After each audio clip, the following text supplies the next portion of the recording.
Neste momento, damos início à solenidade de abertura do 12º Fórum da Liberdade, uma realização do Instituto de Estudos Empresariais, que tem como tema 1999 e agora Brasil, caminhos para o desenvolvimento. A mesa principal é formada pelas seguintes autoridades: Excelentíssimo senhor governador do estado do Rio Grande do Sul, Olívio Dutra. Excelentíssimo senhor presidente do Instituto de Estudos Empresariais, Felipe Sampaio Goron. Excelentíssimo senhor ministro de Estado da Educação, Paulo Renato Souza. Excelentíssimo senhor presidente da Assembleia Legislativa do Estado, deputado Paulo Odoni Ribeiro.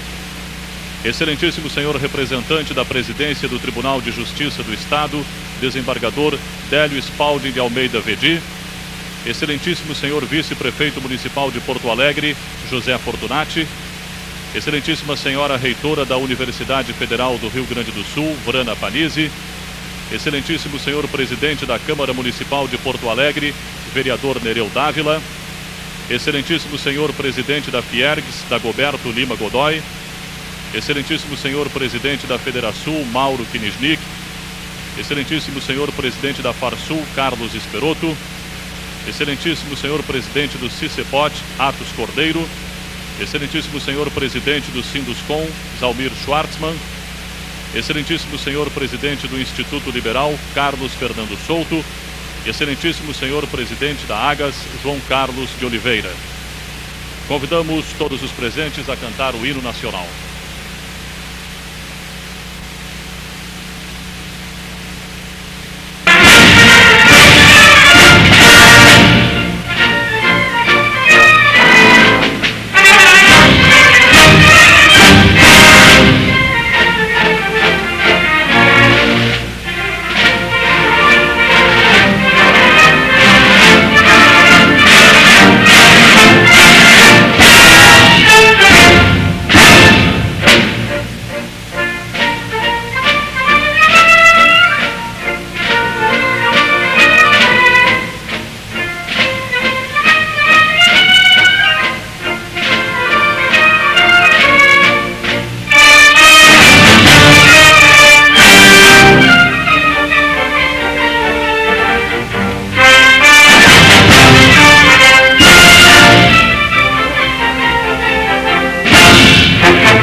O Prêmio Libertas foi criado em comemoração à 10ª edição do Fórum da Liberdade.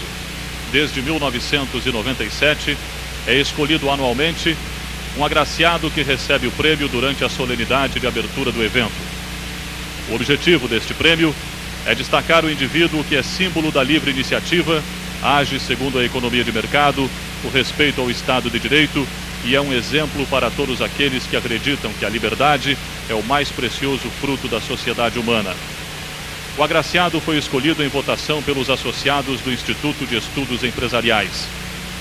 Convidamos o presidente do Instituto de Estudos Empresariais, Felipe Sampaio Goron, a proceder à entrega do Prêmio Libertas ao empresário Anton Karl Biderman.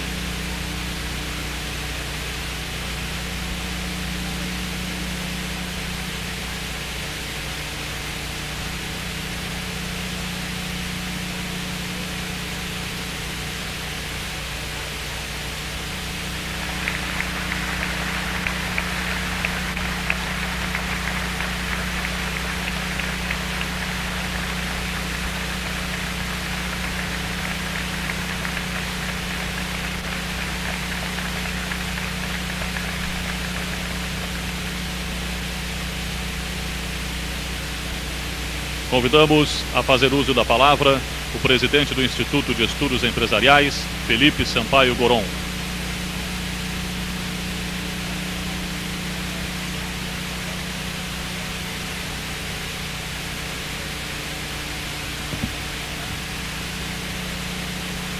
Excelentíssimo senhor Olívio Dutra, governador do Estado, excelentíssimo senhor Dr. Paulo Renato Souza, ministro da Educação, senhor Felipe Goron, presidente do IEE, senhores componentes da mesa, senhores palestrantes, senhoras e senhores. É com imensa alegria que recebo nesse momento o Prêmio Libertas, honrosa distinção que me é otorgada por essa instituição composta desde a sua origem, 15 anos, os jovens idealistas que procuram trabalhar com a proposição de ideias modernas para a melhoria das condições de vida de nosso repartido. Acredito que esse prêmio me é dado pela identidade de propósito e pela preocupação que ambos sempre tivemos pela atualização do pensamento econômico, social e político em vista ao progresso de nossa terra. Infelizmente, não estamos conseguindo em nosso país livrarmos-nos de crises cíclicas, em uma das quais estamos hoje envolvidos de forma aguda e que causa preocupações múltiplas, sendo que a maior, a meu ver, é a do ressurgimento de doutrinas políticas exóticas e atrasadas, já sepultadas em muitos outros países em passado recente. E uma das causas dessas crises é, sem dúvida, o eterno conflito entre a economia e a política, onde invariavelmente no Brasil a política procura se sobrepor à economia. As regras não estritas da economia são regidas pela natureza humana, onde cada indivíduo, desde o mais radical comunista até o mais ortodoxo liberal, ao vender seus produtos ou serviços, objetiva obter o maior preço possível e comprar os de terceiros pelo menor. Somente o mercado, exclusivamente o mercado, pode equilibrar esta aparente contradição. Mas como nos mostra a história, a política procura, sempre que possível, interferir nesse processo natural de organização das sociedades modernas, assumindo o comando da economia, com o resultado deplorável de tentar também controlar a própria natureza do homem. O controle absoluto da atividade econômica pelo Estado, característico das empreitadas socialistas de comando central, tem redundado num fracasso histórico, pois sequer a força bruta é capaz de dominar permanentemente a inteligência, o desejo de progresso e de liberdade do homem. Por outro lado, o liberalismo, do qual muitos somos adeptos e que tem indiscutivelmente promovido o progresso tecnológico e material do mundo, temos que reconhecer, não consegue evitar os excessos que são também próprios do povo. Começa agora a ser esboçado um novo caminho, a chamada terceira via, que sem obstruir a liberdade de mercado e mantendo o Estado afastado das atividades econômicas, procura regulá-las e desregulamentá-las concomitantemente, na esperança de encontrar uma fórmula que amenize as dificuldades sociais que o mundo enfrenta. No Brasil, em todos os governos, até mesmo os militares, sempre tivemos um sistema híbrido, mistura cabocla de socialismo e capitalismo. Vejam a ironia. O regime de 64, supostamente erigido para preservar a lei e o desenvolvimento capitalista contra a sanha socialista e populista, foi justamente um dos que mais escravizaram. O resultado é conhecido. Restou um país inchado, um Estado corrompido, voltando-se cada vez mais para as corporações e cada vez menos para a sociedade. Pior do que tudo, esse modelo incentivou o paternalismo e o imobilismo dos cidadãos, educados que foram para esperar que os governos resolvam os seus problemas. Aqui mesmo em nosso Estado, a proposta vencedora das últimas eleições reforça essa verdade. O modelo estatal intervencionista foi defendido para além de qualquer experiência anterior, já que professadamente identifica-se com o pensamento de extrema esquerda e com o socialismo levado às suas mais fundas consequências. Com muita competência, passa ao largo da memória de dor, sofrimento, perseguições e pobreza, e foi sendo deixada por onde quer que tenha vingado o chamado socialismo real. Da ditadura soviética a Cuba de nossos dias, passando até pela Alemanha nacional-socialista de Hitler, gerações inteiras tiveram seus destinos amassados pelo totalitarismo cego de alguns burocratas manipuladores que lograram entronizar-se no poder em nome da democracia, da justiça e da igualdade. Mas do nosso lado também não há panaceia. O liberalismo puro não tem encontrado solução para os problemas sociais, além da dificuldade de transmitir adequadamente o seu discurso para a sociedade em geral. Não há ainda aquele caminho pronto e seguro que muitos insistem em prometer, enquanto muitos de nós, mortais e limitados, nos colocamos cada vez mais em dúvida, até porque vemos na dúvida um começo humilde para buscarmos propostas que a própria sociedade precisa conquistar. De nossa parte, na Polo RS, estamos elaborando e defendendo uma visão moderna de desenvolvimento econômico e social, voltada exclusivamente para a melhoria de qualidade de vida do cidadão gaúcho. Uma visão que não se prende a partidarismos ou ideologias vencidas pelo tempo e encasteladas em seus mundos distantes. Uma visão que resgate os valores da participação social, fundada nos valores éticos e humanos que devem orientar a ação humana. Por que, então, não paramos todos um pouco para pensar e abrir um caminho para o futuro, partindo para o estudo e, se for o caso, a difusão de um novo sistema que já começa a dar certo em alguns países? Será a terceira via? Que via será? Não importa como a chamemos, conquanto que surja da liberdade exercida por cidadãos que desinteressadamente busquem o melhor para a nossa sociedade. Fica a sugestão como modesta retribuição à honraria recebida. Não vamos aceitar retrocesso. Vamos todos juntos atualizar permanentemente os nossos conhecimentos e nossas ideias e lutar incansavelmente pelo desenvolvimento e pela inserção de nosso Estado e nosso país num mundo melhor, o que só nós mesmos poderemos fazer. Portanto, meus amigos, mãos à obra, que o caminho se faz agora e temos pressa.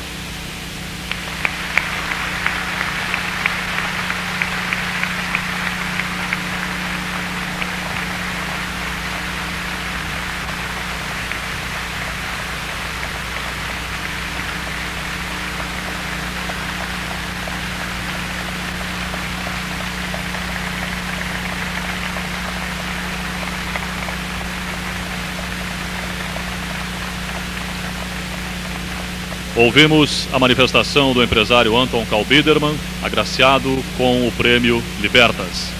Anunciamos agora a palavra do presidente do Instituto de Estudos Empresariais, Felipe Sampaio Goron.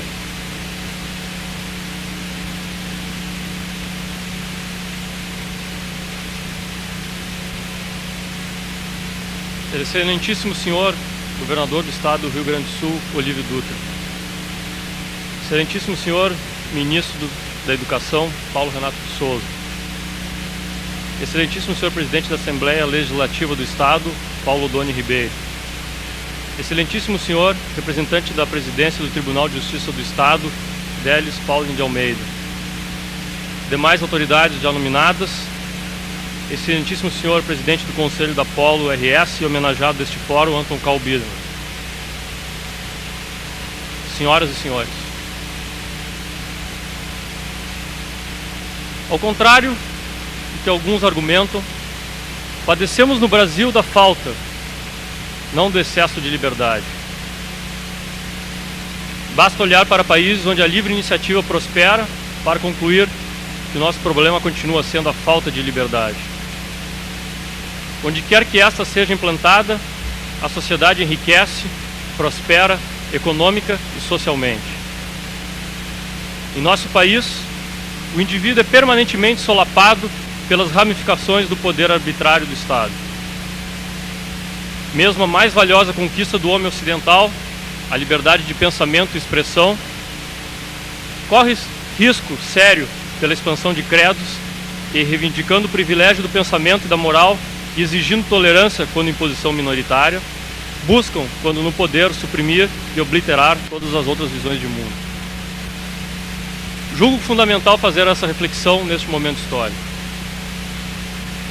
Nos encaminhamos para o final de um século que, sem dúvida, entrará para a história dos tempos como um dos mais férteis períodos da manifestação do espírito humano. Foi em 1900 que Freud publicou a interpretação dos sonhos, e foi nesse século que grandes sonhos se realizaram. Em quase todo o planeta, a liberdade saiu-se vitoriosa frente ao totalitarismo.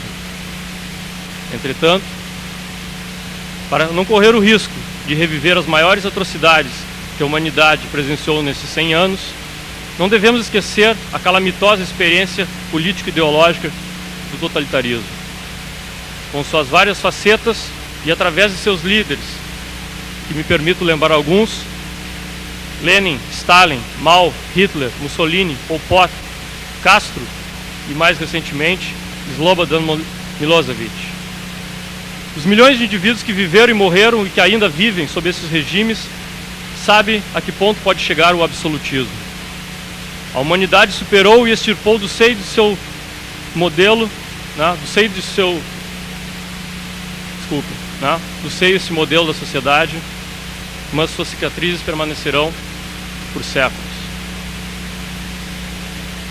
Pois é nesse cenário de transformações, mas principalmente de evolução, que uma questão nos perturba. Estamos em 1999 e agora Brasil? E por que não, e agora Rio Grande? Por que continuamos sendo eterna a profecia não realizada da prosperidade? Que nação e que estados são esses que optam sistematicamente pelo subdesenvolvimento? Pois a resposta, ao contrário do que muitos imaginam, está em nós mesmos. Os governantes e os políticos são apenas expressão de nossas ideias, fruto de nossas convicções e valores, nos representam por nossa escolha e detêm o poder que lhes concedemos. Nós construímos essa sociedade, com suas qualidades e defeitos.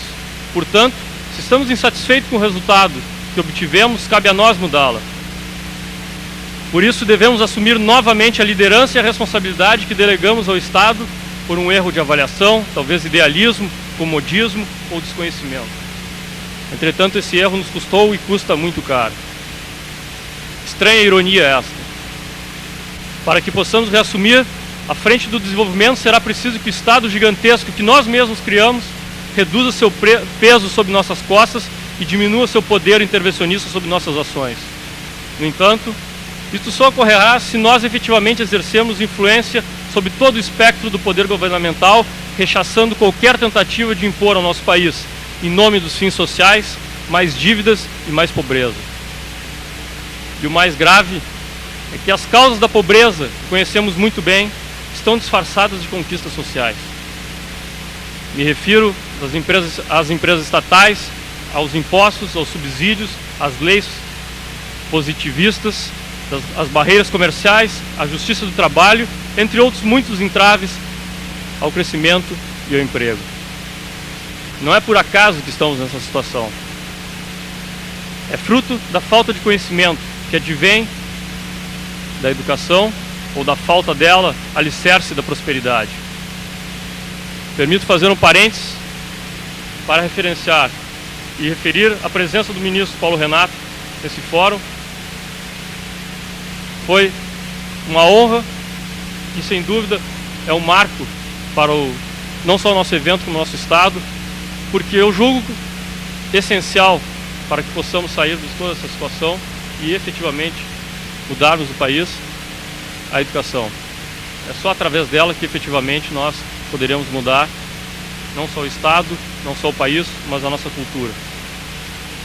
A maioria ainda acredita que o Estado é a solução, enquanto não compreendemos que o Estado não é a solução, e sim parte do problema, e que não devemos esperar que partam dele iniciativas austeras, com certeza permaneceremos longas décadas amargando as consequências do subdesenvolvimento.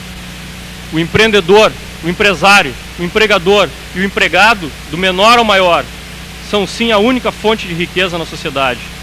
E o máximo que o Estado deve fazer é sim sair de seu caminho e facilitar o seu crescimento, pois com ele virá a prosperidade e o desenvolvimento. Caso contrário, seremos escravos das políticas intervencionistas, arbitrárias e em sua maioria injustas.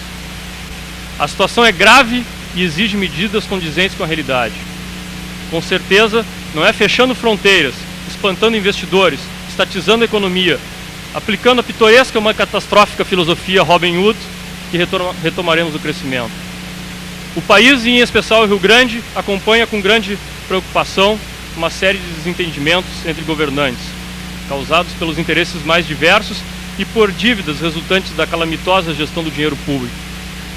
Entretanto, não há dúvida que entre esses interesses não está a melhora do nível de vida do nosso povo. Desta forma, não será possível uma união de forças para superarmos nossas dificuldades e seguirmos rumo ao desenvolvimento. Como referiu o Dr. Karl Biedermann, o Brasil e o Rio Grande do Sul têm pressa. Não há mais tempo nem espaço para desprezar e afugentar as verdadeiras fontes de riqueza, os empreendedores. Se cometermos esse erro, não restará muito para governar e administrar, a não ser o próprio Estado. Se realmente queremos seguir o caminho do desenvolvimento, defender a livre iniciativa, respeitar o Estado de Direito, a propriedade e assumir efetivamente a responsabilidade por nosso futuro são as únicas opções. Caso contrário, estaremos aqui, novamente, no próximo milênio, nos perguntando: e agora, Brasil? Muito obrigado.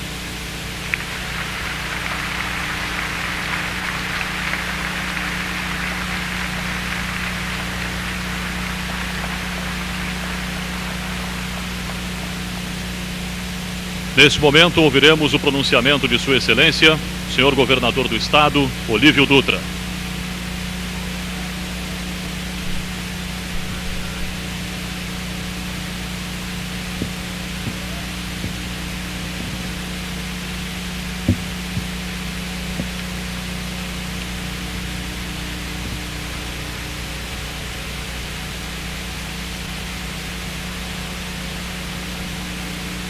Excelentíssimo senhor presidente do IEE, Felipe Sampaio Goron.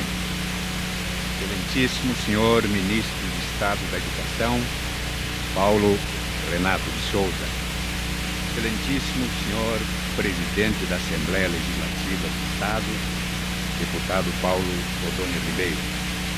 Excelentíssimo senhor representante da presidência do Tribunal de Justiça do Estado, desembargador Bélio Spalding de Almeida. Excelentíssimo senhor vice-prefeito municipal de Porto Alegre, companheiro José Fortunati. Excelentíssima senhora reitora da Universidade Federal do Rio Grande, professora Vrana Panizzi. Excelentíssimo senhor presidente da Câmara Municipal de Porto Alegre, vereador Nereu Dávila. Excelentíssimos senhores, senhoras, companheiros de governo, secretários de Estado, excelentíssimos senhores, senhoras, deputados estaduais, excelentíssimo senhor presidente do Conselho da Polo RS e homenageado deste fórum, Dr. Anton Karl Biedermann. Excelentíssimo senhor presidente da Federação, Mauro Pinignic. Excelentíssimo senhor presidente da Fiergues, Dagoberto Lima Godoy. Excelentíssimo senhor presidente da Farsul, Carlos Esperotto. Excelentíssimo senhor presidente do CICEPOT, Atos Cordeiro. Excelentíssimo senhor presidente do Sinduscom, Dalmir Schwartzman. Excelentíssimo senhor presidente do Instituto Liberal, Carlos Fernando Souto. Excelentíssimo senhor presidente da AGAS, João Carlos de Oliveira. Autoridades presentes, senhoras, senhores palestrantes, senhores representantes da imprensa, ilustre público aqui presente e participante desta edição do Fórum da Liberdade. Em primeiro lugar, externo a honra pelo convite e a satisfação de participar da abertura deste importante evento. O Fórum da Liberdade tem se constituído ao longo dos anos de bons debates, e do trato sério de temas importantes para o nosso país e para o nosso Estado. Ouso dizer que este fórum tem se debruçado sobre questões relevantes para o destino da humanidade. Tenho certeza que o 12º Fórum da Liberdade, pela qualificação dos seus participantes e pela relevância do tema proposto, repetirá o êxito dos anos anteriores. Certamente, aqui há opiniões que encerram divergências de fundo, talvez até em relação ao próprio conceito de liberdade. Por exemplo, para nós, liberalismo e liberdade não são sinônimos. No darwinismo social neoliberal, a liberdade sucumbe. Sem justiça e igualdade de oportunidade econômica e social, a liberdade só existe para poucos. Um modelo que eleva o mercado a um patamar de divindade acaba reduzindo o ser humano a mera mercadoria ou peça de fácil reposição em uma engrenagem cada vez mais fria e desumanizada. A humanidade ainda não encontrou o modelo de sociedade, Estado e governo capaz de espalhar a felicidade. O neoliberalismo pretende ser esse achado.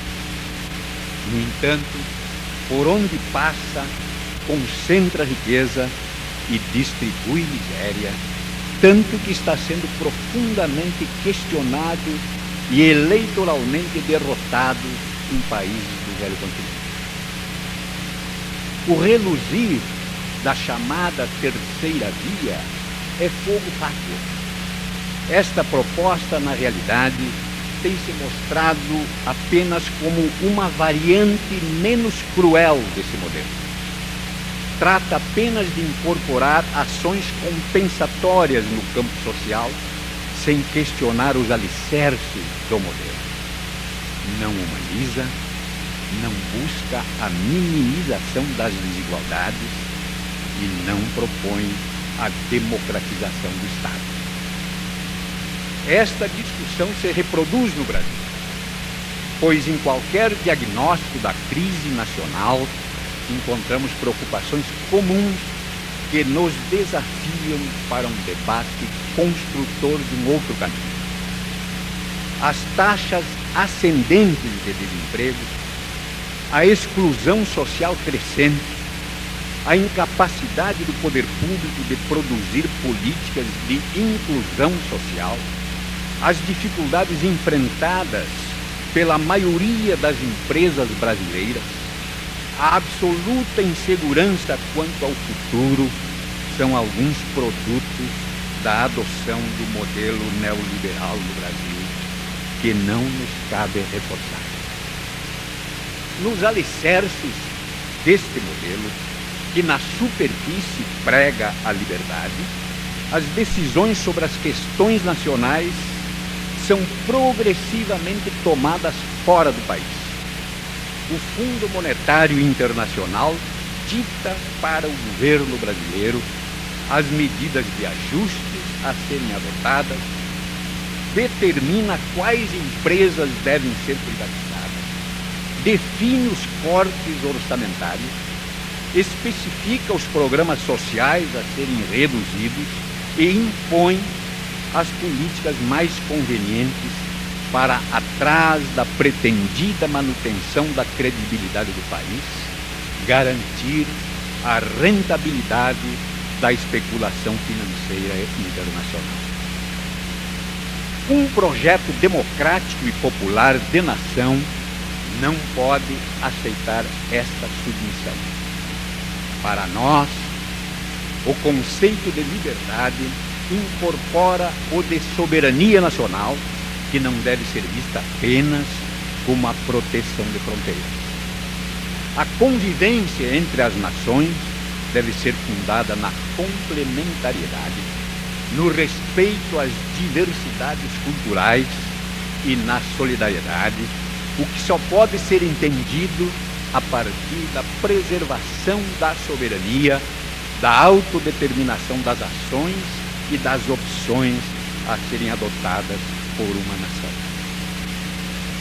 Há liberdade quando o governo brasileiro aceita o modelo proposto pelo FMI, que implicará um aprofundamento do quadro recessivo com uma queda de 4% da atividade econômica este ano?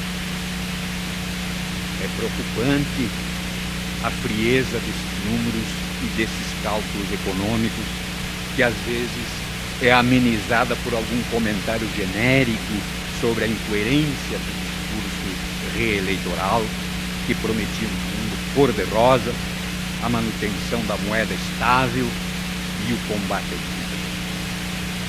Esses índices, na verdade, escondem o drama de milhares de seres humanos. Muito além da capacidade de pagamento internacional, travestida de credibilidade nacional, preocupa-nos a realidade do trabalhador que não encontra trabalho porque a fábrica fechou ou reduziu o pessoal, que perambula atrás de sustento de sua família e volta para casa ofendido em sua dignidade, atingido na sua autoestima, sofrendo impotente a desconfiança dos filhos e assistindo à degradação familiar.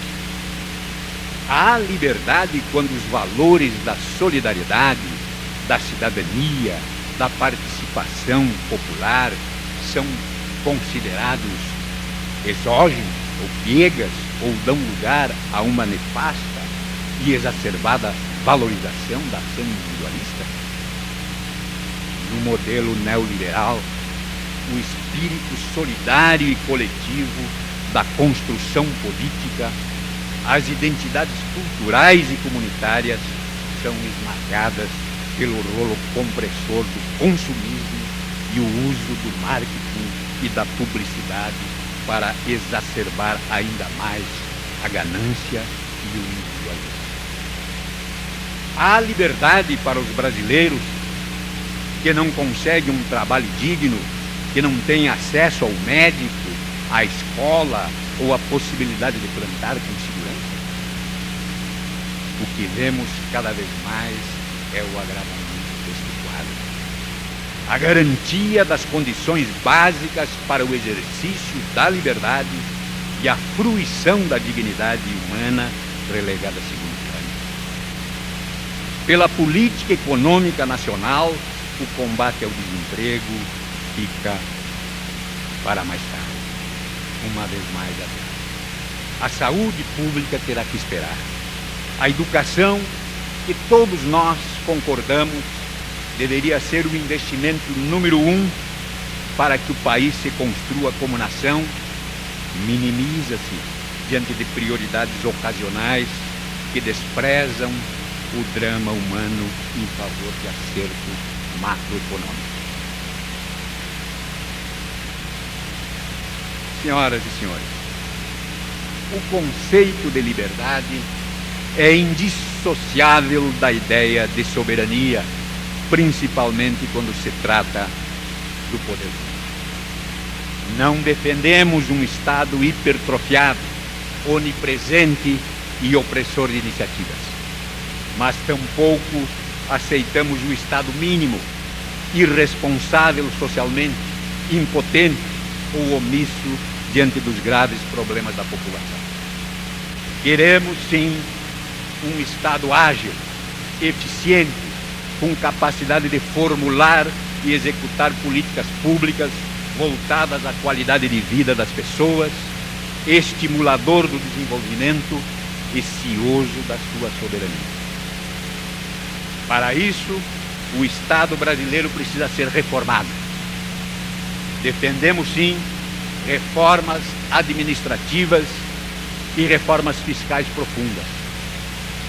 Não aceitamos o comodismo e o conservadorismo que prega a possibilidade de atendimento das funções básicas do Estado a partir de sua estrutura atual. No entanto, nossa proposta não é a de jogar a criança fora com a água do banho. A verdadeira reforma do Estado brasileiro que será realizada com a participação popular. Temos certeza que um Estado radicalmente democratizado nas suas decisões e fiscalizado pelos cidadãos nos seus atos será eficiente, pois terá sobre ele o controle da coletividade e será eficaz, porque terá legitimidade para mobilizar a sociedade para a construção do desenvolvimento no qual a maioria se reconheça. Este é um modelo de Estado capaz de criar novas relações e estimular os valores comunitários e culturais do nosso povo e promover a solidariedade. Este será um Estado que, por ser apropriado pela cidadania e permeado pela decisão popular, saberá fazer-se soberano. Infelizmente, o contrário ocorre no âmbito federal. O governo brasileiro abriu mão da sua soberania no contexto internacional e tenta estabelecer com os governos estaduais o mesmo tipo de relação, materializada na forma como renegociou a dívida pública com os entes federados. Além do excessivo comprometimento da receita líquida dos estados, o contrato concede à União poder para bloquear repasses constitucionais, sacar recursos estaduais e impor uma política de privatizações que fere de forma inaceitável a autonomia dos Estados federados. Para nós, liberdade pressupõe responsabilidade e soberania. Não fomos eleitos simplesmente para fazer a lição de casa, para seguir o modelo de gestão imposto pelo governo federal ou para cumprir cegamente suas políticas macroeconômicas. Ao contrário, aqui no Rio Grande do Sul, esse seguidismo foi derrotado. Nós vamos reformar radicalmente o Estado, mas em vez de privatizá-lo, vamos aumentar o controle público sobre ele. É necessário e urgente uma reforma tributária que promova a distribuição dos recursos públicos entre a União, estados e municípios, proporcional às atribuições de cada um e que estabeleça de fato a justiça tributária através da progressividade na cobrança de impostos. Simplificar a estrutura tributária e estabelecer a justiça tributária. Quem tem mais, paga mais, para quem tem menos, paga menos, e o poder público, em nenhuma das suas esferas, a dedicar nenhum centavo da sua receita, e a cidadania, sabendo de onde provém os recursos, também, junto com o governo, definir a sua correta destinação. A reforma tributária que o país precisa pode contribuir para garantir a poupança necessária para investimentos, melhorar a distribuição de renda e fortalecer o mercado interno. Da mesma forma, a renúncia fiscal, a sonegação de impostos, as anistias e a nefasta guerra fiscal devem ser combatidas com energia. Durante o dia, os senhores, as senhoras estarão debatendo os caminhos para o desenvolvimento do país neste período de crise aguda e tão necessitado de novas perspectivas. Na nossa visão, não há outra saída que não seja a de criar condições para a retomada do crescimento econômico sustentado, por exemplo, na expansão da indústria de bens de consumo de grandes contingentes populacionais e na construção civil através de políticas habitacionais e do incremento dos investimentos públicos em obras de saneamento básico e infraestrutura.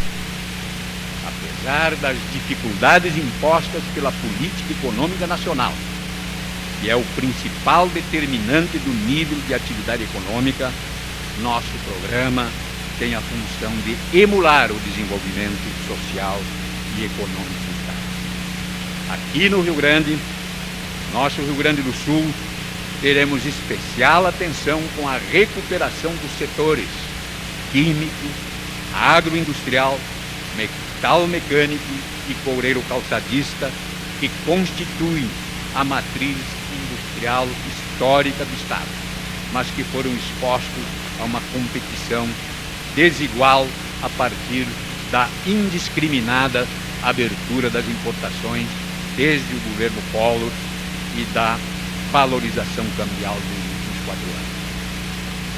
Defendemos uma verdadeira reforma agrária, não apenas para enfrentar o drama de milhares de brasileiros expostos a um conflito social violento e interminável, mas como projeto de estratégia econômica, de geração de empregos no campo e aumento da produção e da produtividade agrícola. Hoje, estamos anunciando o assentamento para este ano de 800 famílias de agricultores sem terra, dentro de uma meta de 10.000 assentamentos que pretendemos promover nestes 4 anos.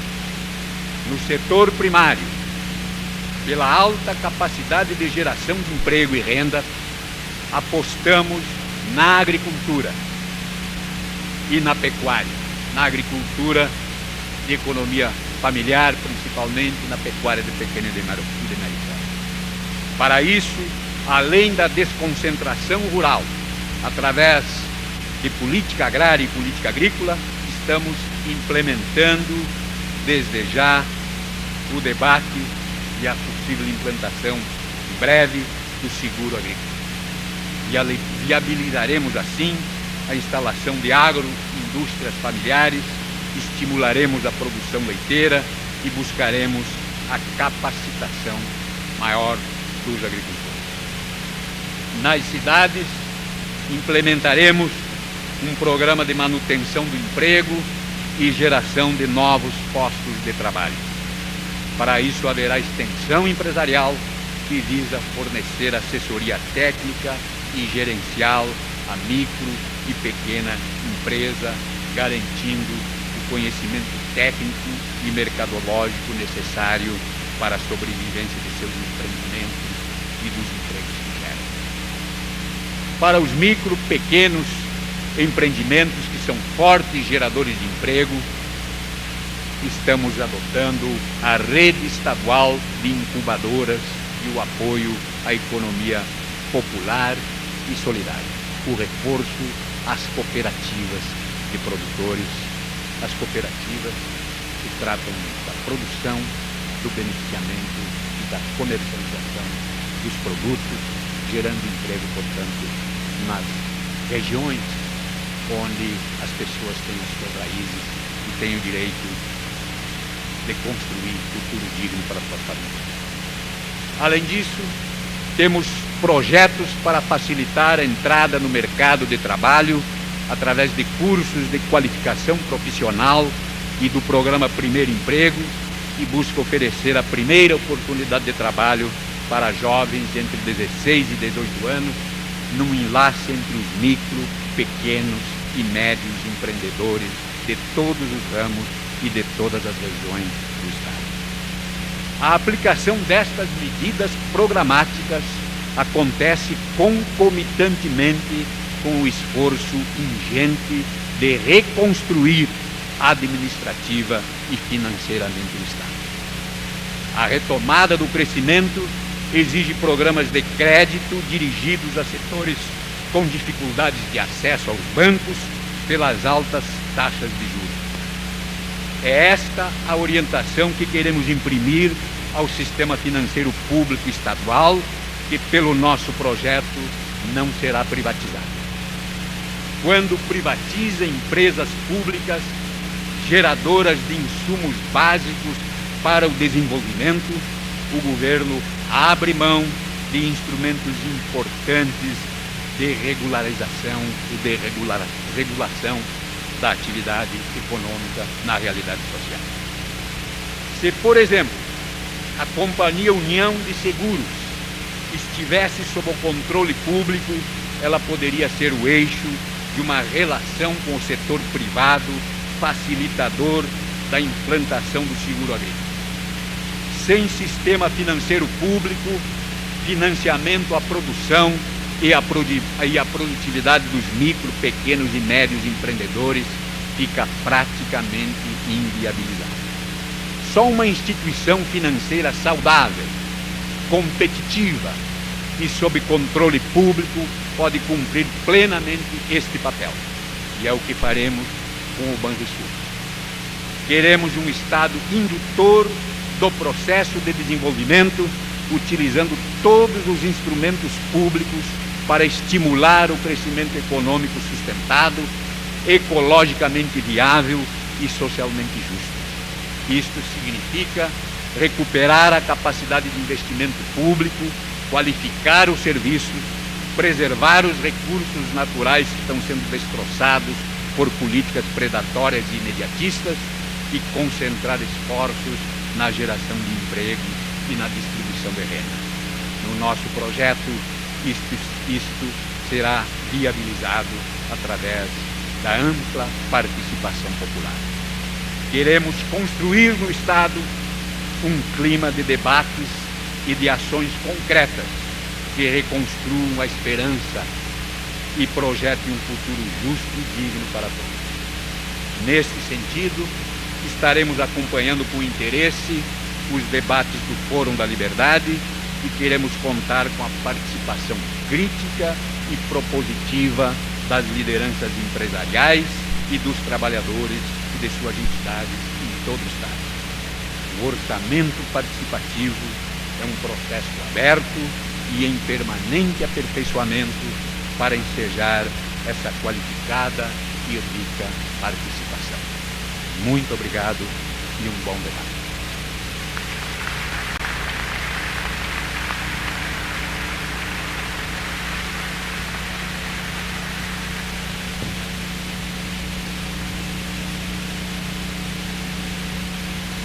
Damos por encerrada esta solenidade de abertura do 12º Fórum da Liberdade.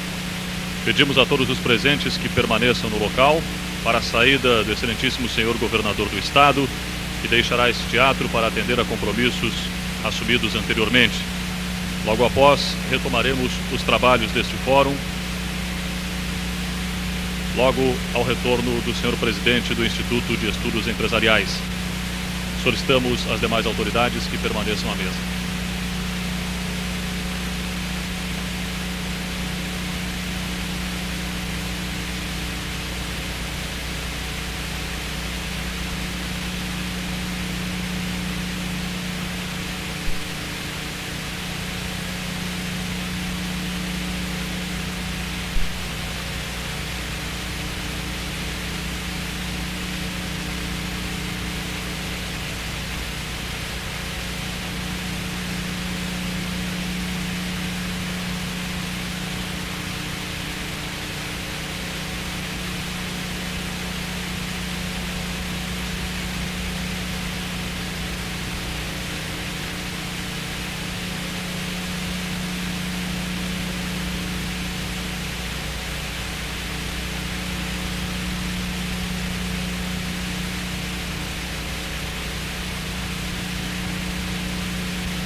Anunciamos neste momento a palestra do senhor Ministro de Estado da Educação, Paulo Renato Souza.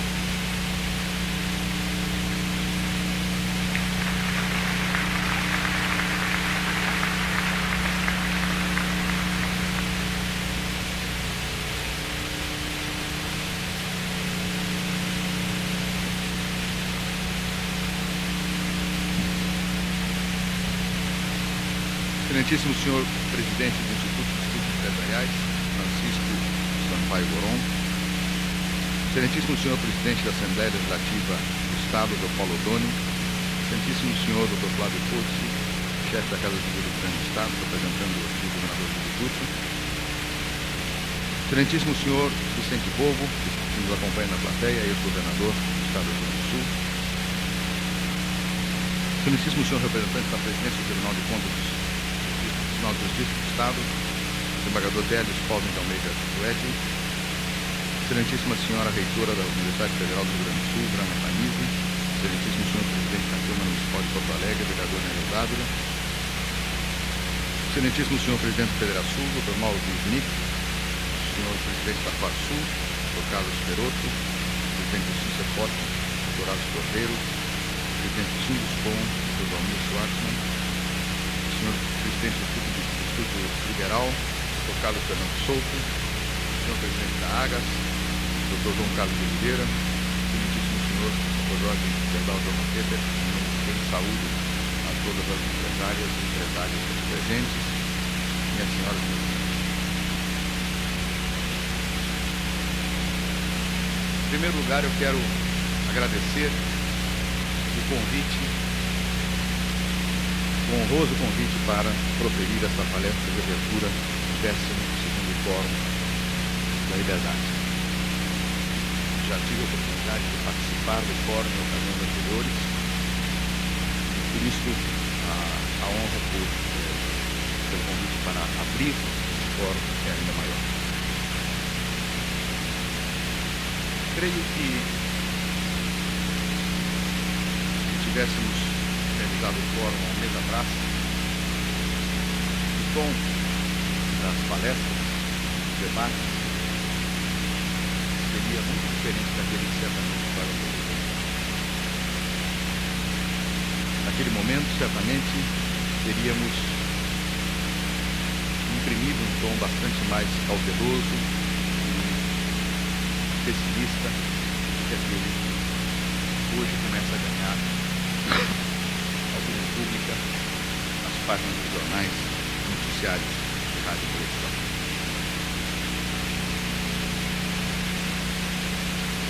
Na verdade, eu acho que nós devemos procurar uma certa distância dos fatos e acontecimentos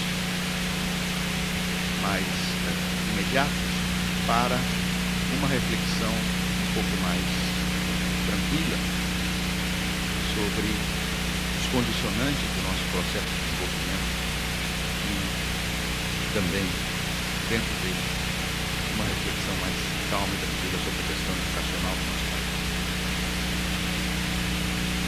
Estamos saindo de uma crise muito profunda, uma das maiores, das mais profundas crises que nos atingiu nas últimas décadas. Esta crise tem claramente raízes externas. Foi originada em situações de crise que atingiram outros países, outros mercados e que acabaram no final do ano passado também atingindo o nosso país.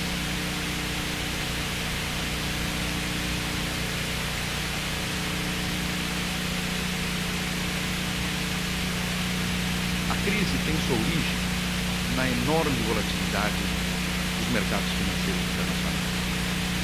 E, por outro lado, no vigoroso, elevadíssimo grau de globalização e interdependência que hoje atinge todos os países, todas as economias. Há 4 anos, o presidente Fernando Henrique vem insistindo em todos os fóruns internacionais sobre a possibilidade do mundo enfrentar uma crise que enfrentamos nos últimos 2 anos.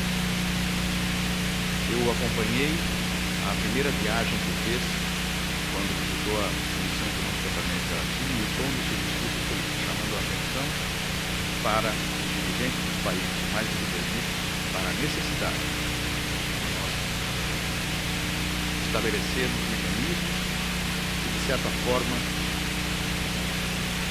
estabelecessem algumas regras à enorme volatilidade dos recursos financeiros e estabelecessem mecanismos de maior solidariedade entre os países face aos ataques especulativos das suas moedas.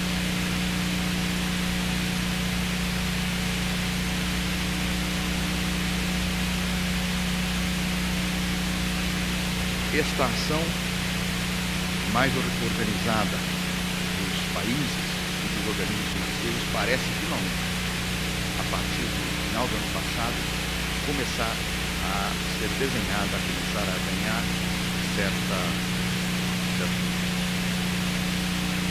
ações, certas deliberações que temos a esperança possam ajudar a coibir os efeitos negativos das crises.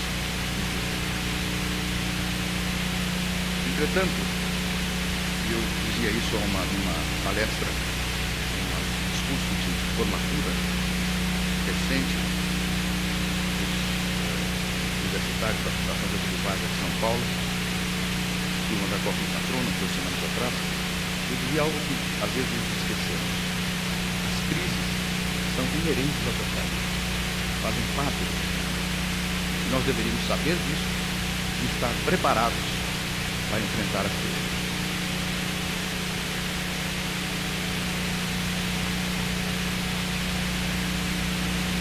Nós, infelizmente, não estávamos ainda internamente, plenamente preparados para enfrentar a crise da dimensão que enfrentamos. Eu creio que nós, nos últimos 4 anos, falhamos, na verdade, em 2 aspectos. Em primeiro lugar, ao insistir por um tempo mais do que necessário, mais do que urgente, na política de âncora cambial como o único instrumento de controle inflacionário. Em segundo lugar, e isso está relacionado com o primeiro, por termos atrasado por mais tempo do que necessário e mais tempo do que permitido na política de correção das distorções básicas da estrutura fiscal brasileira. É mais do que falar de ajuste fiscal. É mais do que falar de déficit público. É examinar a estrutura do gasto público nos 3 níveis de governo e perceber que nós estamos diante de desajustes estruturais que precisavam ser corrigidos. Não se trata aqui de imputar responsabilidade ao governo, ao Congresso. A sociedade brasileira falhou ao não encaminhar a solução dos problemas fiscais estruturais a tempo de poder dar ao mundo uma demonstração de que tinha a força suficiente para enfrentar a crise internacional. Eu acho que eu quero fazer uma proposta. Esqueçamos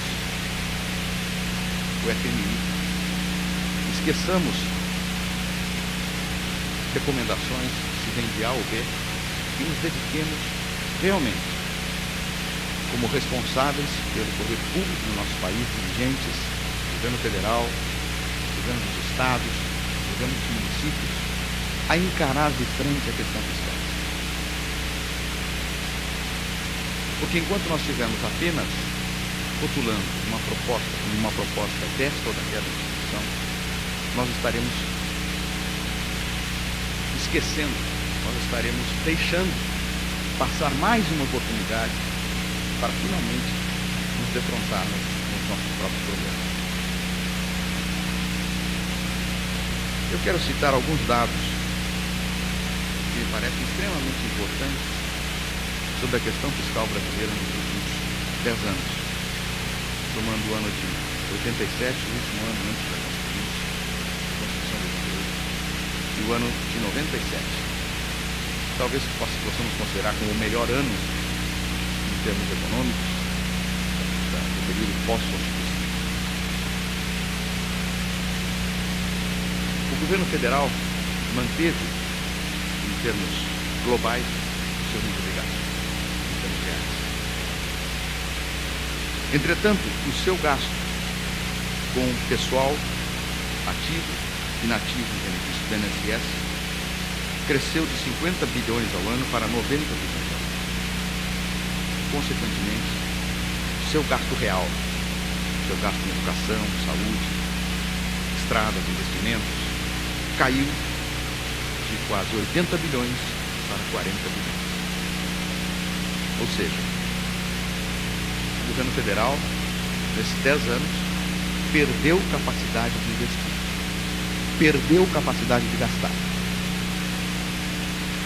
Ao mesmo tempo em que quase dobrou sua função, digamos assim, de distribuir dinheiro e pagar. Os estados e municípios aumentaram o seu gasto. Aumentaram o seu gasto em cerca de 26 bilhões de reais entre um ano e outro. E aumentaram o seu gasto exclusivamente em pessoal ativo e inativo, passando de 55 bilhões para 81 bilhões e mantendo o seu gasto real, o seu gasto em programas de manutenção e investimentos em cerca de 36 bilhões. Muitos defendem a ideia de que o Brasil não tem um problema fiscal porque nós temos um superávit primário. E parece que essa é uma visão estreita da realidade fiscal brasileira. Porque se nós temos uma situação como essa, de 10 anos, em 10 anos, nós reduzimos pela metade que o governo federal gasta com programas efetivos e nós mantivemos apenas o gasto dos estados e municípios nesse sentido e aumentamos sim o benefício do INSS, as aposentadorias e o gasto do pessoal, na verdade nós engessamos gasto público. Nós tiramos liberdade do governo de executar políticas públicas. Políticas de educação, políticas de saúde, políticas de investimento em infraestrutura. Eu quero exagerar um pouco, talvez nós tenhamos transformado a máquina pública brasileira numa grande máquina de arrecadação e distribuição de dinheiro entre pessoas. E tenhamos diminuído a capacidade do governo de executar políticas do ordenamento. Estes dados são muito importantes no momento em que nós temos que discutir a questão da reforma tributária e da distribuição dos recursos entre União, Estados e municípios.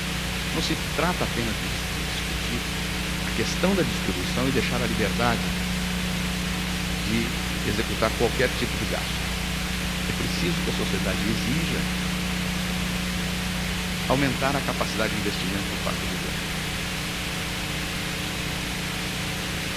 É este aumento da capacidade de investimento, este aumento da liberdade do gasto discricionário do governo que irá nos defender de ataques especulativos. Porque qualquer investidor sabe, com a transparência que hoje existe nas contas públicas, que a situação fiscal é insustentável como ela é hoje. E não há possibilidade de realizar ajuste fiscal necessário para enfrentar uma crise, para enfrentar um aumento nos juros, que são necessários às vezes para poder preservar o poder de compra e a estabilidade da moeda. É preciso que o poder público recupere a sua capacidade de gastar para que não tenha que pedir emprestado, ou para que quando tenha que pedir emprestado possa pagar um juro mais baixo. É a mesma situação de uma empresa que só obtém crédito fácil e barato quando tem uma situação solta.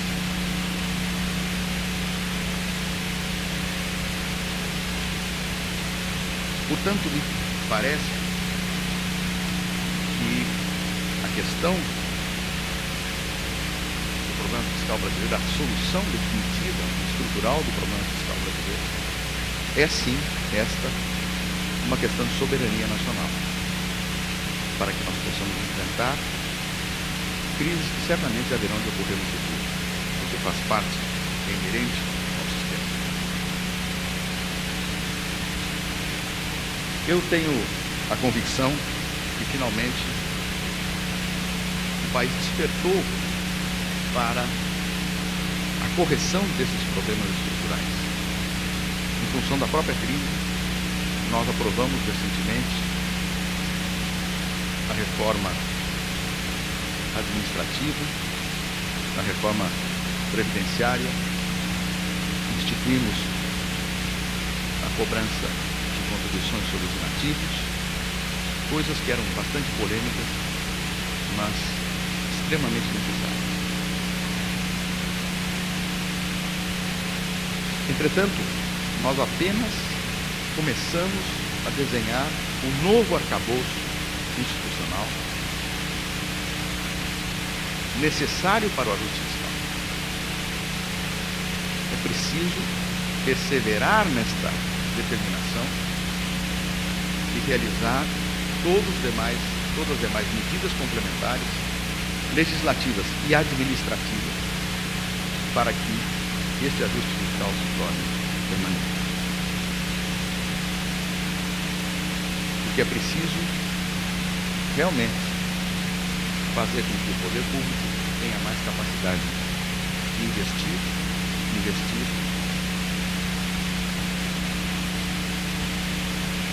em educação, em saúde, investir no desenvolvimento da infraestrutura necessária para o nosso desenvolvimento social.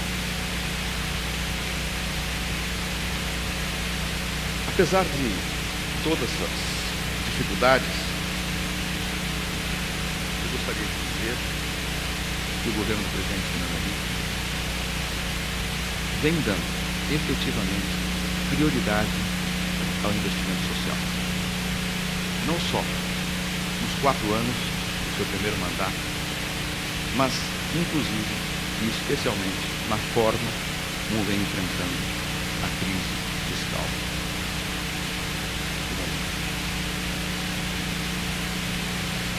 Eu gostaria de destacar que, apesar de todas as restrições que passamos nesse período, tivemos a coragem e a determinação de realizar uma profunda reforma fiscal na área da educação, criando o Fundo de Desenvolvimento do Ensino Fundamental e Valorização do Magistério, pelo qual nós procuramos estabelecer uma certa ordem na execução de 15% das receitas dos estados e municípios e estabelecer um princípio de equidade, pelo qual o governo federal complementa os recursos nas áreas onde os seus recursos próprios não se atingem o mínimo para garantir uma educação de qualidade para todas as crianças do ensino fundamental.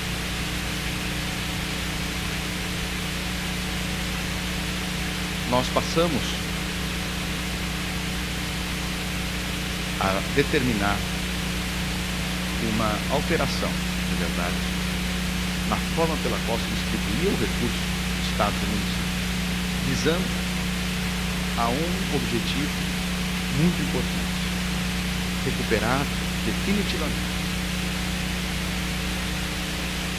a qualidade da educação no ensino fundamental e associar a qualidade da educação à universalização do serviço. Recentemente, há 2 semanas atrás, eu tive a oportunidade de apresentar ao presidente Fernando Henrique os primeiros resultados de 1 ano de execução do Fundeb. E os resultados são realmente muito impactantes para apenas 1 ano de execução. Gostaria de dizer que nós, o governo federal, especialmente na área da educação, procuramos avaliar, com avaliadores independentes, todas as políticas que implementamos. Assim, nossa política Fundeb foi objeto de uma avaliação, de uma pesquisa realizada pela Universidade de São Paulo, antes e depois do Fundeb. Os resultados mostram 3 coisas muito importantes. Em primeiro lugar, os maiores beneficiados com o ensino foram os municípios mais pobres do Brasil, municípios menores ou os municípios das áreas metropolitanas.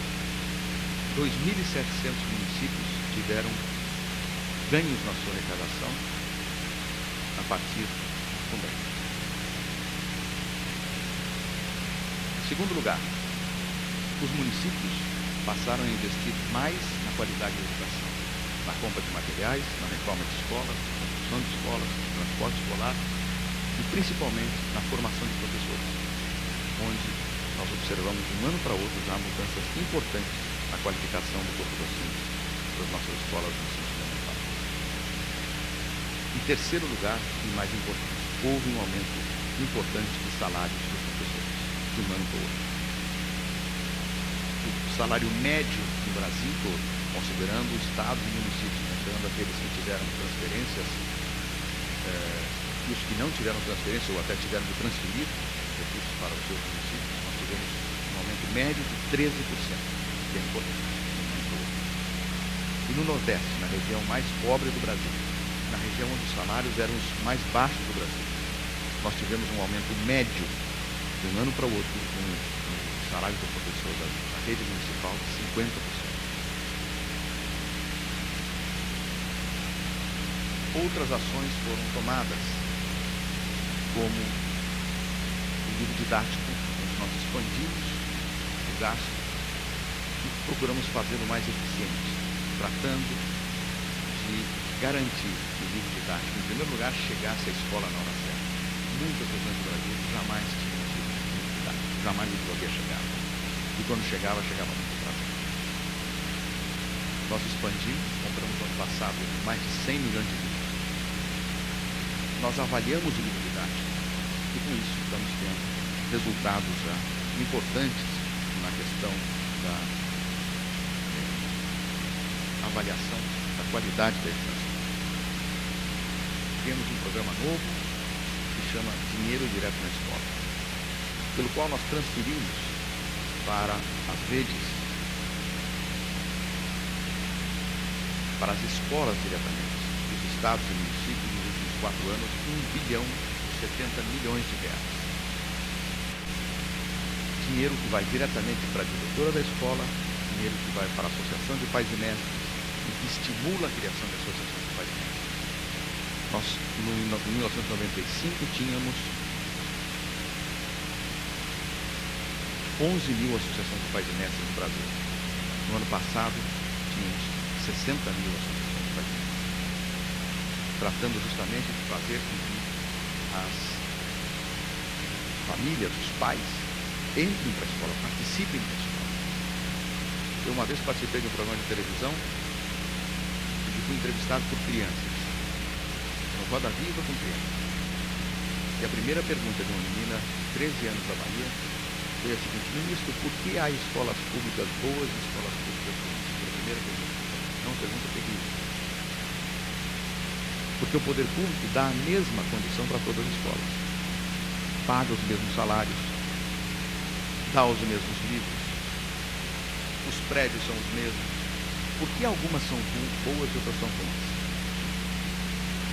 Por que há filas na frente das escolas? Cada início de ano é a mesma história. A televisão mostra a fila na frente da escola, famílias passando a noite inteira. Não é porque faltam vagas. É uma falsa impressão de que faltam vagas. Faltam vagas nas boas escolas públicas. Então a pergunta que eu faço é se há escolas públicas boas, porque todas não são boas. A resposta que eu dei para a menina foi: eu acho que a escola pública é boa quando a comunidade participa. E é isso que nós estamos querendo estimular. Nós criamos a TV Escola, uma rede que hoje atinge 60 mil escolas que estão ligadas à rede, que cedem programação diária para a informação dos professores e para auxiliá-los. Definimos os parâmetros curriculares nacionais. Fizemos a avaliação do primeiro e segundo grau, que temos feito já e publicado a cada 2 anos essa avaliação, e passamos a colher resultados. Eu acho que é uma falsa ideia de que as coisas no Brasil vão mal, que as coisas vão para trás. Os dados não mostram isso. Nós não podemos brigar com a realidade. Eu quero destacar 3 dados da evolução da educação do nosso país nos últimos 4 anos. primeiro lugar, cobertura do ensino fundamental. Em 1994, nós tínhamos 89% das crianças de primeira a quarta série no ensino, perdão, de 7 a 14 anos no ensino fundamental. No ano passado tivemos 96%, 7 pontos percentuais em 4 anos. É uma brutalidade, com a população que vem crescendo e para uma situação em que nós nos aproximamos do 100%, onde cada ponto percentual é mais difícil de ser atingido. A matrícula no ensino médio no Brasil, nos últimos 4 anos, cresceu 40%. A população crescendo em pouco por cento ao ano. 40% a matrícula no ensino médio. O que significa isso? Significa, em primeiro lugar, que mais crianças estão concluindo o ensino fundamental. Em segundo lugar, que essas crianças estão concluindo numa idade menor, mais jovens, e, portanto, com idade ainda de frequentar o ensino médio e não ter que ir para o mercado de trabalho imediatamente. Em terceiro lugar, que é uma demanda maior por educação pelo ensino médio.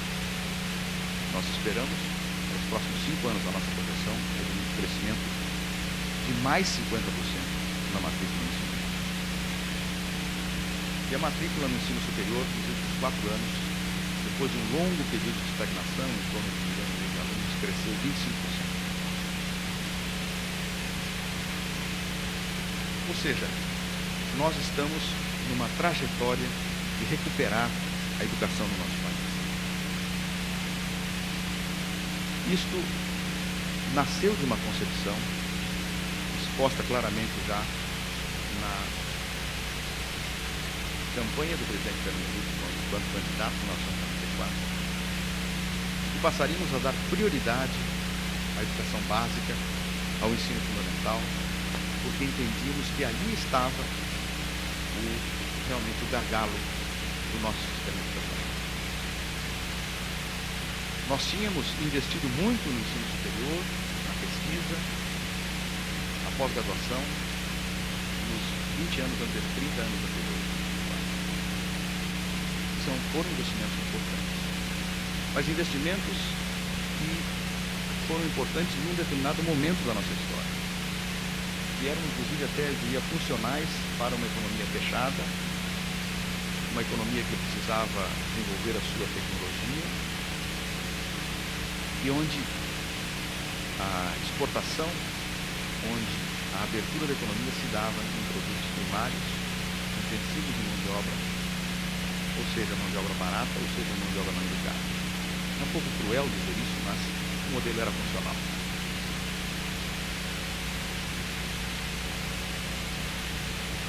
O processo de abertura, o processo de globalização, que a meu modo de ver é inexorável. Nós estamos num mundo que vive uma nova revolução industrial, que vive um novo momento de globalização, e a única condição para o progresso, para a melhor distribuição de renda, para a geração de empregos, é nós, de certa forma, entendermos esse processo e participarmos dele. E para isso, nós requeríamos um sistema educacional diferente. Um sistema educacional não elitizado. Um sistema educacional em que todos tivessem oportunidade a uma educação básica de qualidade. Que todos tivessem acesso a 8 séries do ensino fundamental e, em seguida, às 11 séries do ensino médio. O modelo que nós perseguimos é um modelo de uma sociedade em que todos os jovens, toda a população tenha o segundo grau completo. E que a partir daí tenha uma grande oferta de ensino profissionalizante, de nível médio, pós-médio, superior, com flexibilidade, com possibilidade de ir e vir do sistema educacional. E é neste sentido, precisamente nesse sentido, que nós definimos a reforma do ensino médio, que está começando a ser implementada agora, a reforma do ensino técnico, que já começou a ser implementada no ano que vem, e a reforma do ensino superior, que também se começa a implementar agora, com a flexibilização curricular, com os cursos sequenciais, a ideia de que a educação passou a ser recorrente. Tem que ser recorrente. que não é mais possível a pessoa sair dos bancos da escola ou do curso técnico e obter uma profissão pro resto da vida.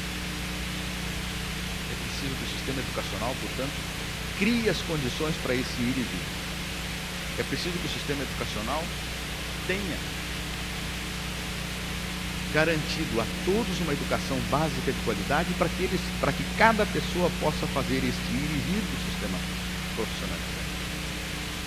E é preciso que o sistema profissionalizante seja o mais flexível e o mais aberto possível. Eu acho que estes objetivos estão sendo alcançados, ou pelo menos estão, em muitos casos, já delineados, implementados, para que os seus frutos apareçam proximamente. Quero confessar que a mim me surpreende, de certa forma, que já estejamos obtendo alguns resultados expressivos, como os que mencionei, na área da educação. Minha expectativa é que tivéssemos resultados apenas a mais longo prazo. Mas eu tenho a convicção, a certeza de que a reforma que estamos fazendo é profunda e provocará alterações muito significativas na nossa sociedade e, principalmente, haverá de possibilitar um país mais progressista, mais justo para o futuro, para nós, para nossos filhos, como todos nós desejamos. Muito obrigado.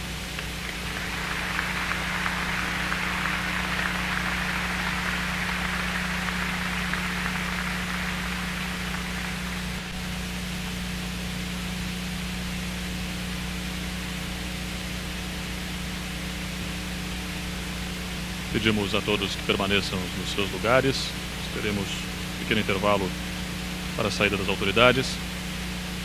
E aproveitamos para informar que o almoço será às 13 horas, com retorno às 14 horas e 30 minutos em ponto.